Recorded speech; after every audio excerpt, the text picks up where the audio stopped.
我哋今日會講百分數增減。咁當一個數值增加或者減少至原值嘅時候，呢個數值嘅變化可以表示成原值嘅一個百分數，而呢個百分數就稱之為百分數增減。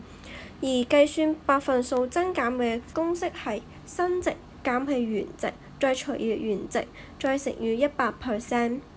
我哋有兩個例子，第一個例子係200變成240，咁我哋百分數增減嘅新值就係240啦，咁原值就係200啦，咁我哋可以用返呢個公式去計出嚟，新值減去原值，再除以原值，然後乘以100%。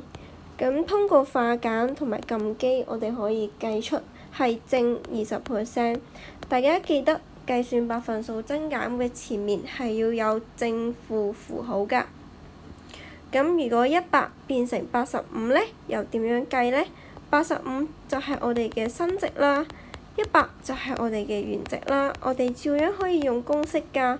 咁但係即係85減去100，再除以100。再乘以100%，我哋可以計到嘅答案係-15%，冇錯啦。第一個例子係正20%，第二個例子係-15%。